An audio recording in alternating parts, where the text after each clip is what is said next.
My passport changed. Last 2 weeks he was absent, and it is not punishment, but he has to give some experience of his tour. Okay.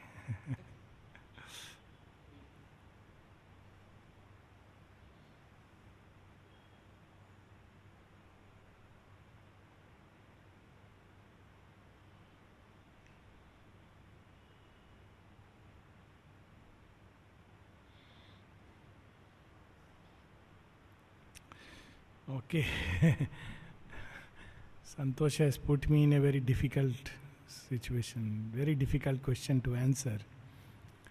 क्योंकि मनुष्य की यात्रा दो level पर होती है, एक तो बाहर एक अंदर. और अंदर का तो बहुत स्पष्ट है, सिंपल है. मेरा बाहर जाना यही भाव से होता है कि माँ के काम के लिए जाऊं. लेकिन ये सच है कि पूरे संसार में घूम के जो मैंने देखा है वो ये कि इस पूरे संसार में, और जहाँ तक मैं समझता हूँ स्वर्ग को भी अगर मिला लें तो इस स्थान जैसा कोई स्थान नहीं है. और एकदम ऐसा लगता है कि कब वापस आए. इतना जैसे पानी नहीं मिल रहा है प्यासा को, वो हालत होता है. और तब लगता है कि यहाँ पर बहुत बार लोग दुखी होते हैं. क्यों होते हैं ये समझ नहीं आता है, क्योंकि रियली ये स्थान जैसा कहीं नहीं है, कोई जगह नहीं है. बहुत जगह मैं गया था. बॉम्बे गया था सबसे पहले. बॉम्बे में मनोज दास थे और मैं था, दोनों साथ में थे. और चेतना के विकास के ऊपर टॉपिक था. सावित्री, मेरा मनोज दा बोले on evolution of consciousness A layman's point of view, जन साधारण का दृष्टि में. और मेरा सब्जेक्ट था evolution of consciousness from Savitri. तो बहुत अच्छा रिस्पांस था. तो आते हैं लोग, और बहुत लोग आए थे, अच्छा रिस्पांस था. प्रश्न उत्तर भी बहुत अच्छे अच्छे थे. फिर वहाँ से मुझे 4 दिन के लिए बद्रीनाथ जाना था. वो बहुत पुराना उसका स्टोरी है क्यों जाना था, उसमें नहीं जाएंगे. नहीं, बॉम्बे में सहाकार में सेंटर है, रेलिक सेंटर है श्री अरबिंदो का. तो उन्होंने, और एक डॉक्टर यास्मीन भगत हैं, डिवोटी हैं, आई सर्जन हैं. बहुत उन्होंने पायोनियरिंग काम किया है आई के क्षेत्र में. पूरे विश्व में वो एक ही हैं जो एक विशेष प्रकार का आई का ऑपरेशन करते हैं, बहुत अलग तरह का. तो उन्होंने पूरा स्पॉन्सर किया था ट्रिप, लेकिन सहाकार के सेंटर के अंडर हुआ था. तो लोग आए थे बॉम्बे से भी, और आसपास गुजरात से कुछ लोग आए थे, पुणे से आए थे, जो नियर बाई एरियाज हैं. और उन्होंने मीटिंग रखा था रेडियो क्लब में, जो ताज होटल के पास में है. तो हाँ, बॉम्बे में एक चीज़ वो मुझे ले गए, जहाँ जहाँ टेररिस्ट का अटैक हुआ था वो सब दिखाने के लिए ले गए. और कितना निर्ममता से टेररिस्ट ने वहाँ के ना केवल लोगों को मारा, वो हम लोग बहुत बार बात करते हैं स्पिरिट ऑफ डिसऑर्डर. तो वो एक्सट्रीम एग्जाम्पल इसका था कि वहाँ जितने सुंदर सुंदर बेशकीमत वस्तु थे जो बहुत समय से इकट्ठा किए गए थे, वो सब उन्होंने डिस्ट्रॉय किया. उसको तो डिस्ट्रॉय करने का कोई कारण भी नहीं था. तो वो सारा, वो रेयर चीज अब आ नहीं सकता, वो कलेक्टर्स आइटम था, टेररिस्ट ने डिस्ट्रॉय किया. दूसरा, वहाँ जाके मुझे एक और चीज़ बहुत इंटरेस्टिंग पता चला ताज होटल के बारे में, जो मैं सोचता हूँ शेयर किया जा सकता है. जब ताज होटल बनाने का स्टोरी ये है कि टाटा, जमशेदजी टाटा, बॉम्बे में एक होटल होता था जिसमें केवल ब्रिटिशर्स अलाउड थे. और उसमें बाहर लिखा रहता था dogs and Indians not allowed. भारतीय और कुत्ता लोग को अंदर जाने का परमिशन नहीं है. तो जमशेद जी को टाटा का मन में आया कि मैं एक ऐसा इससे भी बहुत बढ़िया होटल बनाऊंगा जिसमें केवल इंडियंस जा नहीं सकें। तो उस विजन को लेके उन्होंने ताज होटल बनाया, और उसमें एक समय बाहर में ये बोर्ड था, डॉग्स एंड नॉट अलाउड। वो बोर्ड अब नहीं है, नेचुरली वो तो एक प्रतिक्रिया था, परंतु ताज होटल का स्टोरी ये है। और बहुत फर्स्ट हैंड अकाउंट पता चला टेररिस्ट के अटैक का, कि कैसे वो लोग आए और क्या क्या, और उन लोग को ये कहा गया था कि हम लोग तुम लोग को बचा लेंगे और यहाँ यहाँ जाना। तो उसमें वो लोग जब कामा हॉस्पिटल में गए तो उनको मालूम नहीं था कि ये हॉस्पिटल है, और वहाँ अधिकतर जो लेडीज़ और बच्चे थे और मुस्लिम्स थे, तो मुस्लिम एरिया के बहुत सारे लोग हैं। तो वो लोग के लिए भी बहुत सरप्राइजिंग था शायद, क्योंकि वहाँ वो लोग मार भी रहे थे और समझ नहीं आ रहा था, ऐसा जैसा लोगों ने देखा वो कंफ्यूज हो गए कि कहाँ ये पीछे जो शक्तियाँ था वो कैसा शक्ति है जो धर्म और पॉलिटिक्स के नाम पे एक्सप्लॉइट करते हैं। बाकी तो सब मीडिया में हम लोग को मालूम है। जहाँ एक पास में लियोपोल्ड काफ़े है, जहाँ पर वो लोग सबसे पहले जाके खाना खाए, और खाना खा के जो होटल के मालिक है उसको, जो मालिक या मैनेजर, उसको शूट किया और अंधाधुंध बुलेट फायरिंग किए। तो वो होटल में जहाँ बुलेट का मार्क्स है उसको उन्होंने प्रिजर्व किया है, एक वो भी एक स्थल हो गया है। तो मेरा मन में विचार आया, मैं यही बोल रहा था, पुराना समय में दर्शनीय स्थल होता था जहाँ ऋषि मुनि तपस्या किया या जहाँ बड़े हीरोज गए। अभी दर्शनीय स्थल हो गया है पर्यटक का, जहाँ टेररिस्ट आया था, उसने यहाँ गोली चलाया, यहाँ से बम फेंका था, इस तरह का। और उसी समय कैसे जब हम प्रेजेंस ऑफ माइंड रखते हैं तो उसका भी एक बहुत अद्भुत उदाहरण था। जब ये टेररिस्ट वीटी स्टेशन पर एंटर किए तो ऊपर से जो अनाउंसर है उसने देखा, और उसी समय एक गाड़ी आई थी। इमीडिएटली उसने अपना प्रेजेंस ऑफ माइंड नहीं खो के अनाउंसमेंट किया कि इस तरफ लोग नहीं उतरे, दूसरा तरफ उतरे। और मैक्सिमम लोगों ने उसका बात सुन करके दूसरा तरफ उतरे। अगर ऐसा नहीं होता तो जितने लोग मरे हैं उससे 4-5 गुना ज़्यादा लोग मरते।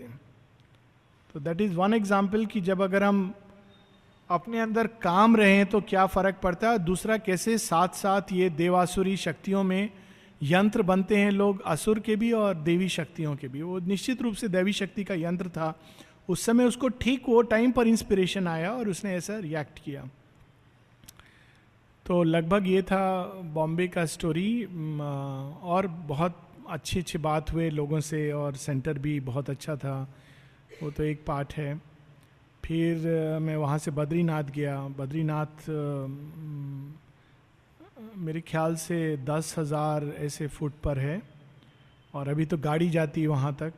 पहले लोग पैदल जाते थे 60-60 किलोमीटर पहाड़ पर चढ़ के, जो मुझे जाके पता चला। लेकिन वहाँ थ्रू आउट गंगा के साथ साथ रास्ता है। तो गंगा के 3 धाराएं निकलती हैं, एक है भागीरथी, दूसरी है अलकनंदा और तीसरी है मंदाकिनी। तो कहा जाता है मंदाकिनी, एक्चुअली मिथोलॉजी के अनुसार मंदाकिनी वो गंगा का रूप है जो स्वर्ग में है, और भागीरथी जो धरती पर उतरती हैं, और अलकनंदा जो पाताल में जाकर के बाहर आती हैं।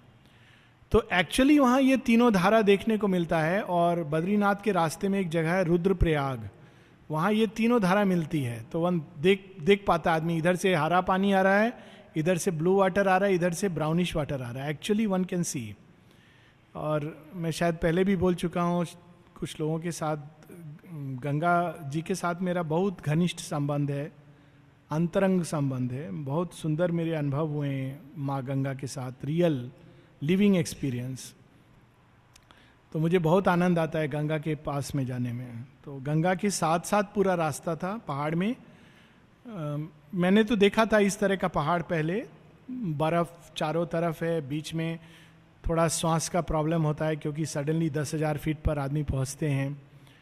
और मंदिर तो विष्णु भगवान का मंदिर है, उसमें दो स्टोरी बहुत इंटरेस्टिंग है। एक तो दो पहाड़ है, एक का नाम है नर और एक का नाम है नारायण। और कहा जाता है कि जब ये दोनों पहाड़ मिल जाएंगे नर नारायण, तो कलयुग का अंत हो जाएगा। तो ये बिल्कुल श्री अरबिंदो का योग में कि नर और नारायण जब मिल जाएंगे तो न्यू एज विल स्टार्ट। तो ये कहते लोग हैं कि थोड़ा थोड़ा करके वो पास में आ रहे हैं। अब ये तो हम लोग 1-2-3 में नहीं जान सकते हैं, 2 साल में भी नहीं जान सकते, लेकिन वो पास में आ रहे हैं। दूसरा वहाँ का स्टोरी है कि जो कहते हैं कि वो मूर्ति जो है, प्रतिमा, वो पानी के अंदर था और बहुत ठंडा पानी। तो शंकराचार्य वहाँ आए थे और शंकराचार्य ने जब वो मूर्ति देखा तो अपने डिसाइपल से पूछा कि कौन है जो रेडी है जाके मूर्ति को निकालने के लिए। तो किसी का हिम्मत नहीं हो रहा था, लेकिन एक केरला का ब्राह्मण, नंबूद्रीपाद ब्राह्मण, वो उसमें कूद गया एकदम चिल वाटर में और निकाल के लाया। तब से वहाँ का परंपरा ये है कि बद्री विशाल जो एकदम नॉर्थ में है, वो मंदिर में जो पंडित होता है वो केरला का होता है, नंबूद्रीपाद उसका क्लैन से आता है। और जो साउथ में कांची में जो पंडित होता है वो नॉर्थ का होता है। ये और ऑफ कोर्स पुरी और द्वारका हम लोग जानते हैं, उसमें भी ऐसे क्रॉस है। वहाँ और भी तो जगह लोग आ चुके हैं। तो मैं जब तारा जी से मिला, मैंने पूछा तारा जी से कि माँ ने कुछ बद्रीनाथ के बारे में बोला है क्या, क्योंकि वो बद्रीनाथ, केदारनाथ बहुत जगह जा चुकी हैं। बोली जब वो माँ को बता रहे थे और फोटो दिखा रहे थे तो माँ ने बोला yes yes I know this region very well, I have been to the Himalayas many times in my subtle body. मैं सूक्ष्म देह में हिमालय बहुत घूम चुकी हूँ, बहुत बार घूम चुकी हूँ, मेनी टाइम्स। और वहाँ एक प्रेजेंस है। मैंने बहुत देशों का पहाड़ देखे हैं, अफ्रीकन पर्वत मैंने देखे हैं, अमेरिका के देखे हैं, हांगकांग तो पूरा पहाड़ के बीच में है, लेकिन हिमालय में एक प्रेजेंस है, ये फैक्ट है।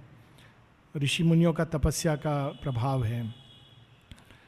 बाकी तो वो सब मंदिर का जो नॉर्मल सिस्टम होता है it is like that, nothing special about it. लेकिन वहाँ एक गर्म कुंड है पानी का और उसमें आदमी बिल्कुल खौलता पानी है, वो नीचे से पानी आता है गर्म, 24 घंटा 24/7। कितना मेरे माता पिता गए थे पता नहीं 40-50 साल पहले, तो भी ऐसे था, वो गर्म खौलता एकदम बॉइलिंग वाटर। और नहाते हैं लोग सुबह सुबह, रात में, सब जाके कभी भी। तो वो भी एक प्रकृति का एक अद्भुत दृश्य है। और कहते हैं वो पानी में नहाने से बहुत सारे रोग ठीक हो जाते हैं। मेरा कोई रोग ठीक नहीं करना था और नहाने का कुछ बहुत विशेष इंटरेस्ट नहीं था, लेकिन वो पानी का एक वो जरूर लेना था। तो मैंने अपना रूम में वो गर्म पानी मंगा लिया था रादर देन प्लंजिंग देयर। तो एक तो वो अनुभव, चंपक लाल जी भी जा चुके हैं वो सब एरिया में। और फिर उसके बाद ब्यास गुफा है और एक गणेश जी का गुफा है वहाँ पर। कहते हैं कि व्यास जी ने वहीं पर बैठ करके महाभारत का रचना किया था। और गणेश जी जब रेस्ट होता था तो व्यास जी वहाँ रहते थे, गणेश जी नीचे आके, उनका भी एक गुफा है वहाँ पे विश्राम करते थे। तो वो भी देखने के लिए गए। बहुत सारे ऐतिहासिक स्पॉट हैं। व्यास गुफा में बहुत स्ट्रांग प्रेजेंस है इवन नाउ। बहुत ऐसा लगता है कि एकदम क्रिएटिव विजन खुल गया है वहाँ से। जब पहाड़ को देखो तो लगता है सच में कुछ अगर क्रिएट करना है तो यहाँ बैठ के करना चाहिए।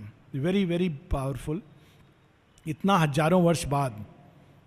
तो ये तो अभी हम कल्पना कर सकते हैं, आश्रम का तो स्टोरी अभी शुरू हुआ है, व्यास जी का भी अंत नहीं हुआ है। तो what where it will lead us, so till date that presence is there. लेकिन अनफॉर्चुनेट चीज़ ये है कि जैसे आजकल होता है, वो गुफा के बगल में Coca Cola, last tea stall, ये सब भी साथ में खोल दिए हैं तो कभी कभी लगता है कि क्यों इस तरह का कोई चीज़ का ज़रूरत नहीं है, लेकिन एनीवेज वो एक पार्ट है। फिर भीम का गुफा है, भीम का पुल है, मुचकुंद का गुफा है। मुचकुंद का स्टोरी आप लोग शायद सुने होंगे। मुचकुंद का स्टोरी बहुत इंटरेस्टिंग है। मुचकुंद का स्टोरी ये है कि देवासुर संग्राम में मुचकुंद युद्ध किए थे देवताओं की तरफ से। तो बहुत कहते हैं महीनों युद्ध चला, बाद में देवता लोग विजयी हुए। तो इंद्र ने पूछा मुचकुंद से कि तुम क्या वर मांगते हो? तो मुचकुंद ने कहा मेरा तो निष्काम भाव से सेवा करता हूँ, मुझे कुछ ऐसे आवश्यकता नहीं है, ये लड़ने का सौभाग्य मिला यही बहुत बड़ा बात है, लेकिन मेरे बहुत इतना सालों साल एफर्ट करके थोड़ा मुझे थकान हो रहा है और मैं विश्राम करना चाहता हूँ बिना डिस्टर्ब्ड होके। तो राजा इंद्र ने उनको वरदान दिया, देवादिदेव इंद्र ने, कि ठीक है तुम उस गुफा में जाके विश्राम करो, कोई तुमको डिस्टर्ब नहीं करेगा, और यदि किसी ने डिस्टर्ब किया तो उसी क्षण तुम देखोगे वो भस्म हो जाएगा। तो स्टोरी है कि वो जाके वहाँ विश्राम कर रहे थे। बहुत साल बीत गए। कृष्ण जी को उस समय जब श्री कृष्ण मथुरा में थे तो काल यवन अफगानिस्तान के भी उधर, टर्की ग्रीस उस तरफ से कहीं से आया था इन्वेडर। तो काल यवन को जरासंध ने बुलाया था श्री कृष्ण को डिफीट करने के लिए, और पूरा आर्मी लेके आया। तो श्री कृष्ण ने उसके साथ एक इंटरेस्टिंग चीज कहा। उन्होंने कहा देखो ऐसा करो, इसमें कोई फायदा नहीं है, सब आदमी, तुम मुझे पकड़ना चाहते हो, चलो तुम मेरे को पकड़ो। और वो श्री कृष्ण भागे। तो उनका नाम पड़ा है रणछोड़, आपने सुना होगा, श्री कृष्ण का नाम पड़ा है, रणछोड़ एक नाम है। और श्री कृष्ण भागे, काल यवन पीछे पीछे पीछे पीछे उनको ले गए मुचकुंद का गुफा में।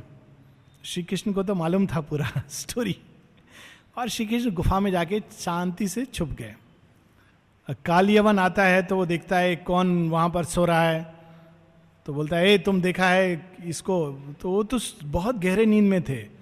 तो काल यवन को बहुत क्रोध आता है और उनको हिलाता है तो मुचकुंद का आंख खुलता है, और उनके दृष्टि मात्र से वो जैसे खोलते हैं, वो एक प्रकार का तपस्या है। ये स्टोरी बहुत सांकेतिक है। मुचकुंद का सोना उस गुफा में सुषुप्ति की अवस्था में प्रवेश करना है। It is a constant union with the Sachchidananda consciousness. So जब उस तपो शक्ति का पूरा वो बाहर देखते हैं तो काल यवन नष्ट हो जाता है। सो वो गुफा भी है वहां पर। और फिर लौट करके ऋषिकेश में हम लोग रुके। ऋषिकेश में दो चीज बहुत सुंदर था। एक था गंगा का आरती।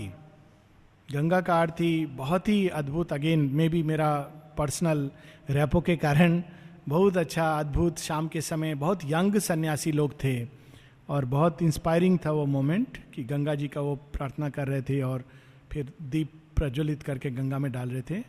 दूसरी चीज जो हम लोगों ने किया वो था राफ्टिंग। राफ्टिंग होता है कि गंगा में वो बेल्ट वो सब लेके बैठ जाते हैं नाव में, और नाव वेव का अनुसार इधर उधर जाता है, उलट भी सकता है, डूब भी सकता है, एक तरह का एडवेंचर स्पोर्ट है।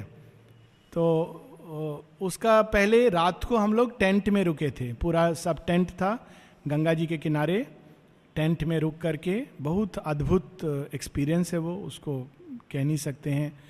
गर्मी का दिन में इतना अच्छा शीत था कि ब्लैंकेट, मैं तो ब्लैंकेट लिया, अच्छा लग रहा था। और नेक्स्ट डे सुबह हम लोग राफ्टिंग के लिए गए। तो राफ्टिंग में उसने पहले पूरा स्टोरी सुना, ये पहले ऐसे घटना हुआ था, ये दुर्घटना हुआ था। तो फिर मैंने बोला ये सब मत सुना, ये आप हम लोग को शांति से लेके जाइए, कुछ नहीं होगा। स्टार्ट किए, एक एक लहर का उन्होंने नाम दिया है, पहले बताते हैं कि ये लहर आने वाला है। 7-8 लोग हम लोग जो कर रहे हैं उनको लाइफ जैकेट होता है, बोट चलाते हैं, बीच में लहर आता है तो कभी बोट ऊपर जाता है नीचे जाता है, ये सब होता है, खूब आनंद आता है कोई डरने का चीज़ नहीं है। क्रॉस करके वो लोग बोलते हैं अभी अब कूदना है तो कूद जाइए गंगा में, तो कूद जाते हैं लोग क्योंकि लाइफ जैकेट है, डूब नहीं सकते हैं। तो नीचे जाके बाहर आते हैं, फिर फ्लोट करते रहो। तो it is a fun sport, nothing else, but बहुत एक तरह का जॉय है उसमें। बस ऋषिकेश के बाद दिल्ली के बाद दिल्ली में 2 दिन का प्रोग्राम था। उसके बाद नैनीताल में 8 दिन का कैंप था श्री अरविंद का योग के ऊपर, वो भी बहुत अच्छा था, बहुत से नए लोग भी आए थे। और नैनीताल में श्री अरविंद का रिलिक्स है और मृणालिनी जी के साथ श्री अरविंद गए हुए हैं वहाँ पर। तो बहुत ही तो जगह बहुत अद्भुत है, विशेष है, और बहुत आनंद आया 8 दिन। तो हर साल लगभग मैं जाता हूँ, केवल लास्ट ईयर नहीं गया था। फिर वहाँ से रामगढ़ गए। रामगढ़ नैनीताल 6000 फीट पर है और श्री अरविंद का जो आश्रम है वो 7500 फीट पर है। और रामगढ़ करीब 5000 फीट पर है। रास्ता में हम लोग मुक्तेश्वर होते हुए गए थे, और रामगढ़ में बहुत अच्छा तारादी ने इतना सुंदर बनाया है वो जगह को। कमरा में अकेला में, सामने पहाड़, सब रात को बस मन कर रहा था देखते रहो ये पहाड़, एकदम सब तारे दिखाई देंगे ये सब, क्योंकि पोल्यूशन नहीं है और एकदम शांति, कुछ एक भी साउंड नहीं। तो बहुत ही अच्छा एक्सपीरियंस है रामगढ़ का। वहाँ भी जो आश्रम इनमेट हैं और जो वोकेशनल ट्रेनिंग है, उन लोग के साथ 2 दिन प्रश्नोत्तर था। बहुत सुंदर प्रश्न थे लोगों के, आश्चर्य हुआ मुझे। एक ने पूछा कि हम लोग का एक दिव्य नेचर अट्रैक्ट करता है, एक वाइटल नेचर रेजिस्ट करता है, तो दोनों को सामंजस्य कैसे लाया जाए। It is a very deep question. इस तरह के प्रश्न किए थे। यंग एक आपका उड़ीसा का लड़का था, 26-27 साल का। तो ऐसे बहुत अच्छे अच्छे क्वेश्चंस थे। और खूब वहाँ आलू बुखारा, पीच, प्लम जमीन में गिरा हुआ मिलता है, आप लेके खा नहीं सकते हैं उठा के। और वहाँ पर एक जो बहुत अच्छा जगह है वो है तपोगिरी। तपोगिरी में मैं पहले भी बहुत अच्छा एक्सपीरियंस हुआ था, लेकिन शायद ऐसे तो मैंने शेयर नहीं किया किसी के साथ। जब मैं तपोगिरी में गया था तो मुझे ऐसा एक्सपीरियंस हुआ था कि यहाँ बहुत प्रेम और आनंद है खाली बैठने में। तो मैंने पूछा लोगों से कि ये क्यों ऐसे अनुभव हुआ इस जगह पर। एकदम जैसे हमारे आश्रम में आप कुछ किलोमीटर से पता चलता है कि एक नया जगह आ गए हैं, तो वहाँ एक ऑलमोस्ट स्पॉट है, आप क्रॉस करोगे तो लगेगा कि एक डिफरेंट एटमॉस्फेयर में आ गए हो। तब मुझे बताया गया कि ये जगह 30s या 40 अर्ली 40 में श्री अरविंद को दिया गया था। तो श्री अरविंद ने जब स्वीकार किया था तो कहा था it is our foot hold in the Himalayas, और माँ ने वो जगह को नाम दिया था it is the valley of divine love. माँ ने बाहर से कुछ उनको नहीं बताया गया था, लेकिन वहाँ पर बाद में देखा कि डिवाइन लव का बहुत पेड़ है अपना, ये अनार का।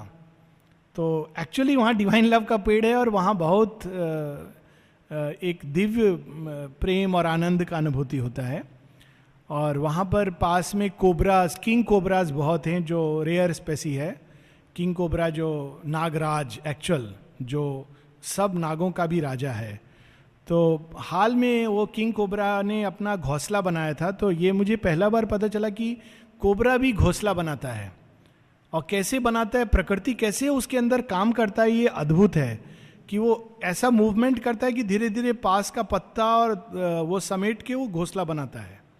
तो प्रकृति का शक्ति और उसके पीछे कॉन्शियसनेस और पावर, नॉलेज एंड पावर, जो हर चीज का पीछे खड़ा है, उसको कोई कुछ नहीं मालूम है, लेकिन वो बनाता है। फिर अंडा देता है, अंडा में से बच्चा निकलता है। तो आश्रम का एक स्टूडेंट और एक आश्रम इनमेट मनीष, वो लोग वहीं पर है, वो पूरा वीडियो लिया था उसका, और दूर से वो लोग देख के घंटा घंटा बहुत कोबरा को देखता था, वीडियो लेता था।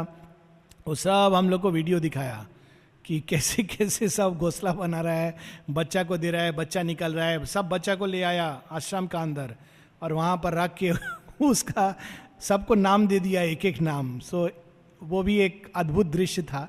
लेकिन it is a joy in its own right, प्रकृति का काम है। उसका बाद जो नेक्स्ट प्लेस जो मैं गया, लास्ट प्लेस, वो था ग्वालियर। ग्वालियर 2 तरह से श्री अरविंद से जुड़ा हुआ है। एक क्योंकि वहाँ पर योगी विष्णु भास्कर लेले, जिनका नाम हम लोग जानते हैं, जो पहला जो श्री अरविंद को निर्वाण का एक्सपीरियंस हुआ था विष्णु भास्कर लेले के थ्रू हुआ था। जो हम लोग पढ़ते हैं कि उन्होंने बोला था sit down and observe your thoughts. तो योगी विष्णु भास्कर लेले ग्वालियर के थे। तो उन्होंने उन्हीं का याद में योगी विष्णु भास्कर लेले स्मृति लेक्चर रखा था, उसके लिए मुझे बुलाया था। तो एक दिन तो हम लोग वहाँ जो डिवोटीज हैं उनके साथ शाम को प्रोग्राम था 3 घंटा का। नेक्स्ट डे लेक्चर था फेट एंड फ्री विल के ऊपर, भाग्य और स्वाधीन इच्छा। तो वो एक टॉपिक था। दूसरा जो ग्वालियर जुड़ा हुआ है श्री अरविंद से, वो इस तरह की रानी की, झांसी की रानी का वहाँ दुर्ग है। और जैसा हम लोग शायद जानते हैं, झांसी की रानी माँ का ही एक अंश अवतार थी। तो ये बात कंफर्म करने के लिए मैंने फिर पूछा कुछ लोगों से, तो पता चला कि ये फैक्ट है। ये इंडिकेट किया है, जब पिक्चर झांसी का रानी दिखाया जा रहा था तो माँ ने चंद्रदीप जी के को बोला था कि ये ऐसे नहीं हुआ था घटना, मैं ही उस समय थी, I was queen of Jhansi. तो दैट इज वन थिंग. दूसरा, आश्रम में एक बहुत पहले एक लड़का था जो मानसिक रूप से सब नॉर्मल था, बहुत डेवलप नहीं था, और उसको देख के बहुत लोग को लगता था जैसे घोड़ा जैसा, उसका जीवन खान पीन सब. और उसके बारे में माँ ने कहा है कि he was the horse of Jhansi की रानी. ये मुझे छोटे नारायण जी ने भी बताया है और लोगों ने भी बताया है. तो ये पहला जन्म था शायद एनिमल से ह्यूमन बर्थ, इसीलिए शायद मन उतना विकसित नहीं था, इंटेलिजेंस उतना विकसित नहीं था, because it was perhaps first human birth. So माँ ने बताया था, परहैप्स नहीं, डेफिनेटली, बिकॉज ही वॉज घोड़ा in the previous life, he became human. और उसका एक बड़ा इंटरेस्टिंग स्टोरी है कि वो बहुत यंग एज में उसका डेथ हुआ, 35-40 के करीब. तो एक बार उसने माँ को एक पत्र लिखा, mother I want to marry an American wife. वो ऐसे लिखता था, मतलब मानसिक रूप से उसका डेवलपमेंट. तो उसने एक माँ को चिट्ठी लिखा, mother I want to marry an American wife. तो माँ ने उसके पास में लिखा था रेड इंक से, नॉट इन दिस लाइफ. 3-4 दिन बाद उस शरीर छोड़ दिया था. तो अभी पता नहीं कहीं होगा अमेरिका में जो भी उसका डेस्टिनी. तो ग्वालियर में ये 2 माँ श्री अरविंद का एक इम्पॉर्टेंट जो एस्पेक्ट है. टेम्परेचर का इतना डिफरेंस, बद्रीनाथ में तो 6-7 ऐसे टेम्परेचर, ग्वालियर में 49-50. तो पूरा शरीर को समता का अभ्यास बहुत अच्छा से हुआ.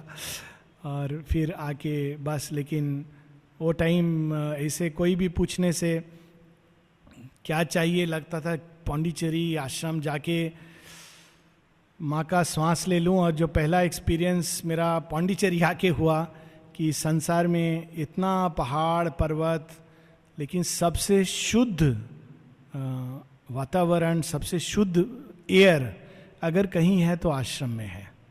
This is the purest air anywhere in the world.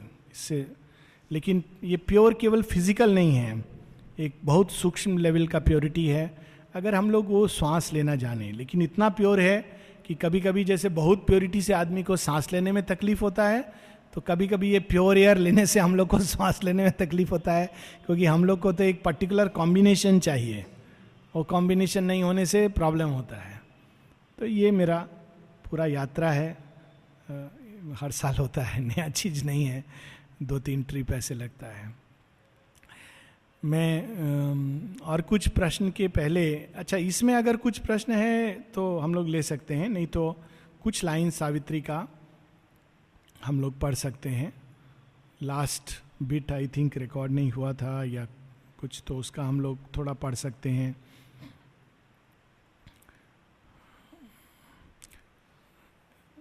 इसमें सावित्री में भी एक कैंटो है, द क्वेस्ट. उसमें सावित्री की यात्रा, जगह जगह जाती हैं, किससे किससे मिलती हैं. हाँ, 2 मैंने रास्ता में, बद्रीनाथ का रास्ते से लौटते समय एक फर्स्ट टाइम एक दृश्य देखा. नागा साधु तो हम लोग जानते हैं, कोई वस्त्र नहीं पहनते हैं, घूमते रहते हैं.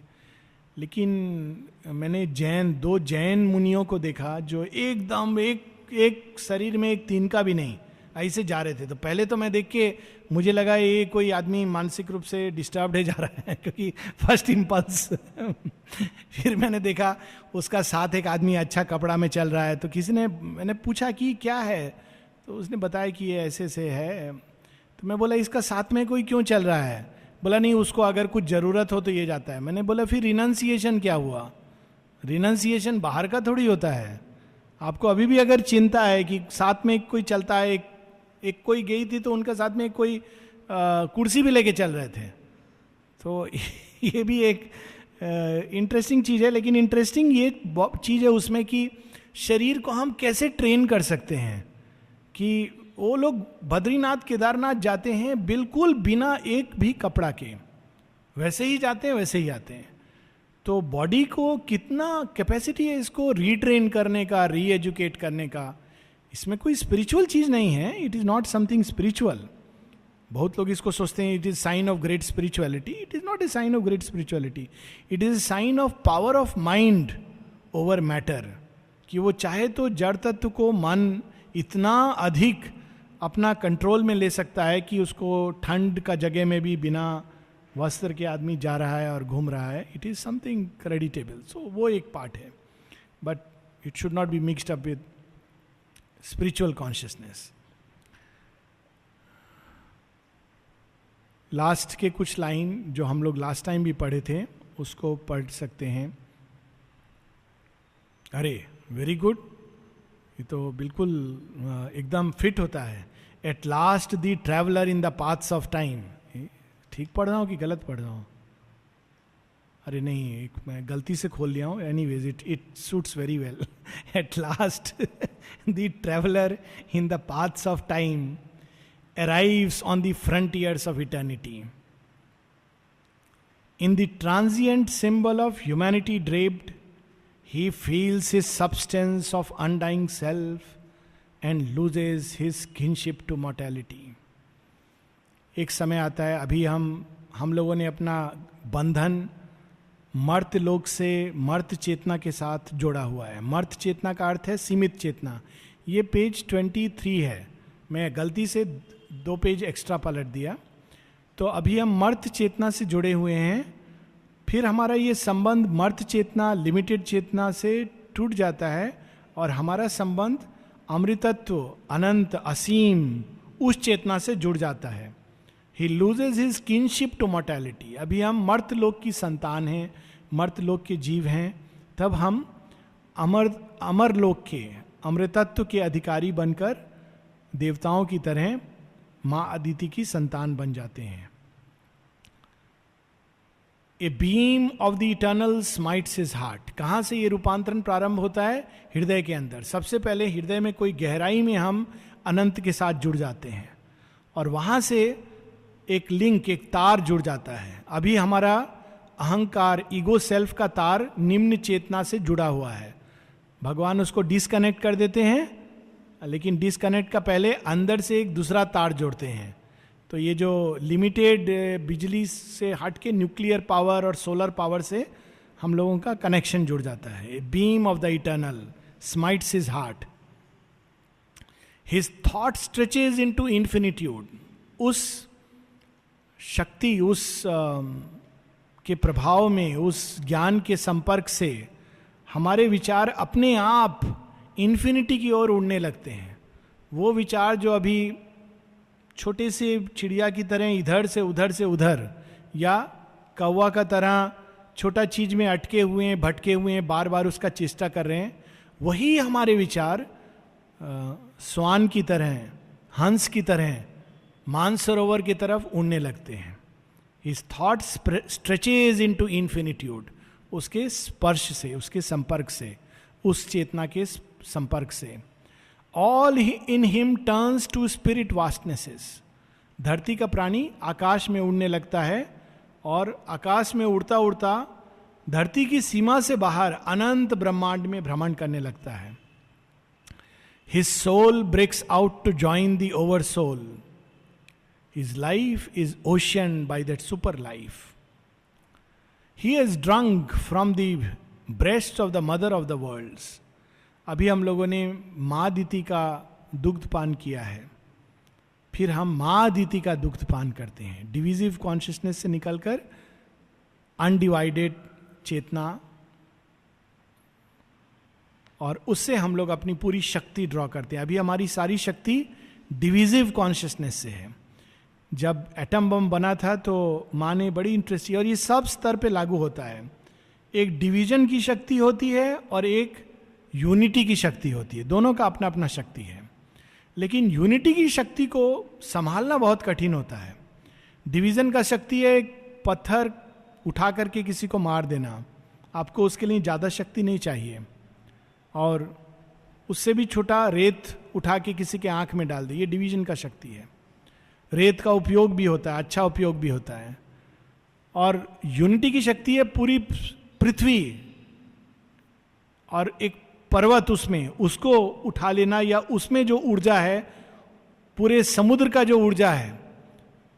सीमित का शक्ति है एक कुआं से पानी, दूसरा कुआं से पानी, और असीम का शक्ति है, पूरे समुद्र का जो शक्ति है उसको अगर हम लोग किसी प्रकार से उपयोग में ला सकें, तो एक सीमित शक्ति होती है जो डिवीजन की शक्ति है, एक असीम शक्ति होती है जो अनडिवाइडेड चेतना का शक्ति है. तो ही has drunk from the breast of the mother of the world. जब हम उस अनडिवाइडेड चेतना माँ अदिति की ओर मुड़ते हैं, जगत जननी माँ दी मदर की ओर मुड़ते हैं, तो हम उनकी शक्ति से हमारे अंदर शक्ति का विकास होता है, ज्ञान और शक्ति का, उस तरह का ज्ञान और शक्ति. तो एटम बम जब बना था तो माँ से उदार दा ने पूछा था कि ये इसके बारे में, तो माँ ने कहा इट इज़ एन आसुरिक क्रिएशन, क्योंकि इसमें डिवीजन का पावर, एटम को तोड़ करके जो शक्ति निकलता है उसका उपयोग है. विज्ञान का राइट स्टेप होगा जब वो यूनियन का पावर, एटम को जोड़ के जो शक्ति निकलता है. और एक्चुअली फ्यूजन बॉम्ब या फ्यूजन के द्वारा जो सोलर एनर्जी जो बाद में आने वाला है, और ऑलरेडी ये है लेकिन पूरा नहीं आ पाया है, ये विज्ञान का नेक्स्ट स्टेप होगा. तो a topless super nature fills his frame. ये सीमित प्रकृति असीम अपार के साथ जुड़ जाती है और वहां से एक असीम ज्ञान, असीम शक्ति, असीम आनंद हमारे अंदर अपने आप उतरने लगता है. She adopts his spirit's everlasting ground as the security of her changing world. अनेक अनेक दृश्य से traveller on the paths of time जाता है, कभी ग्वालियर जाता है, कभी बद्रीनाथ जाता है, जगह जगह जाता है, लेकिन कौन उसके साथ कांस्टेंट कंपेनियन है? The divine mother. तो ये एक रूपांतरण होता है हमारे अंदर. She adopts his spirit's everlasting ground. और ये भी एक एक्सपीरियंस है, ये तो अंतरंग एक्सपीरियंस है, सबका है, ये कहने की जरूरत ही नहीं है कि हम लोग कहीं भी जाएं, माँ का कांस्टेंट प्रेजेंस और इंटरवेंशन हर जगह रहता है. लेकिन यहाँ इवन फिजिकली एक्सपीरियंस होता है, दैट इज द डिफरेंस. बाकी जगह हम लोग को अंदर अलग अलग स्तर पे, यहाँ इवन मटेरियल एयर में one feels the difference.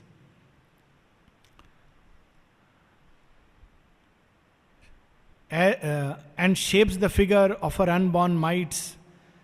Immortally she conceives herself in him. In the creature the unveiled creatrix works. Her face is seen through his face, her eyes through his eyes, her being is his through a vast identity. Then is revealed in man the over divine. नर नारायण का union अभी नर नारायण को ढक देता है. इसीलिए जब हम किसी आदमी को देखते हैं, मनुष्य को, तो बहुत मुश्किल होता है ये एक्सपीरियंस करना कि इसका अंदर भी भगवान छिपे हैं. लेकिन एक समय आता है जब ये अंदर से नारायण का प्रेशर से ये जो नर का जो मन प्राण देह है, ये इतना ट्रांसपेरेंट होने लगता है कि हमारा शरीर मन प्राण के थ्रू भगवान का सत्य, भगवान का प्रेम, भगवान का आनंद बाहर निकलने लगता है. That is the transformation, first transformation. अब हम लोग last few lines, page 26, it is actually a continuation. उसी भाव को Shri Aurobindo, wisdom upraised him to her master craft and made him an archmason of the soul, a builder of the immortal secret house. बाहर का घर हम लोग बनाते हैं, लेकिन हम लोग अपने अंदर इनर बीइंग का घर में ट्रैप्ड होके सांस लेते हैं. कितना भी बड़ा बाहर का घर हो, कितना भी सुंदर हो, अगर हमारा इनर बीइंग निम्न प्रकृति के अंदर जेल में है, तो उसको हमेशा अंदर में दुख, पीड़ा, कष्ट यही अनुभव करेगा. लेकिन जब हमारा अंतरात्मा के साथ संपर्क हो जाता है और चैत्य भाव से हम जीने लगते हैं, तब a builder of the immortal secret house, तो एक नया घर चेतना से हम लोग बनाते हैं अपने लिए, और जहां भी हम जाएं उस घर में निवास करते हैं. That is our own house which we carry. An aspirant to supernal timelessness, freedom, an empire, call to him from on high. फिर हमारे अंदर एक ऊपर उठने का, चेतना के उच्चतम शिखर पर जाने का एक संकल्प, अभिप्सा, पुकार जागृत होता है. बाहर के बद्रीनाथ और हिमालय दर्शन तो ठीक है, लेकिन अंदर जो बद्रीनाथ और हिमालय दर्शन है उसका आनंद, उसमें जाने का, आरोहण करने का संकल्प जागृत होता है. Above mind's twilight and life's starlit night there gleam the dawn of a spiritual day. जैसे एक भौतिक दिन होता है, भौतिक रात के बाद जब हमारे बाहर का आँख, कान, नाक सब खुल जाता है और मन बाहर के ऑब्जेक्ट्स को रिसीव करके बाहर के कर्म में प्रवृत्त होता है, वैसे ही एक आध्यात्मिक चेतना का जन्म होता है. इनफैक्ट पुराने समय में इसको कहा जाता था द्विज बनना, द्विज, सेकेंड बर्थ और न्यू बर्थ. तो जब किसी का आध्यात्मिक चेतना में जन्म होता था तो उसको कहते थे न्यू बर्थ, और इसीलिए बहुत बार एक नया नाम भी देते थे. तो आप देखेंगे पुराना परंपरा होता था जिसमें जो पुराना नाम था उसको किनारे रख के नया नाम देते थे. नया नाम होता था आनंद, कुछ ना कुछ आनंद. तो आनंद इज कि अब तुम उसके वंशज हो गए जो आनंद सृष्टि के पीछे खड़ा है, तो नया नाम देना. तो उसी प्रकार से जैसे भौतिक जन्म होता है वैसे एक आध्यात्मिक जन्म होता है, और आध्यात्मिक चेतना का जन्म उसी प्रकार का स्फूर्णा लाता है इनर बीइंग में, जैसे कि एक भौतिक दिन हमारे अंदर एक उठकर काम करने के लिए हम लोग को प्रवृत्त करता है. जब अंदर में हमारे इनर बीइंग का आध्यात्मिक चेतना में जन्म होता है तो एक स्पिरिचुअल डे, उषा काल का प्रारंभ होता है. वेदों में पहले ऋषि लोग सबसे पहले किस देवी का आवाहन करते थे? उषा का. उषा के आने के बाद बाकी सब आते थे, वरुण, मित्र, सूर्य, भग, आर्यमन, सोम, ये सब बाद में आते थे, लेकिन पहले उषा. तो स्पिरिचुअल डे का जन्म, अंदर में उषा के प्रकाश का आना, और तब हमारा इनर बीइंग, आंतरिक चेतना के द्वार खुलते हैं, इनर सेंसेस अवेक होती हैं और हम एक नए स्पिरिचुअल काम के लिए प्रवृत्त हो जाते हैं. So that is the dawn of a spiritual day. ये पूरा टाइम भी हो गया, एक प्रश्न पूरा हो गया, नैनीताल का एक्सपीरियंस हो गया. नेक्स्ट वीक हम लोग इसके आगे प्रॉपर सावित्री का कंटिन्यूएशन करेंगे.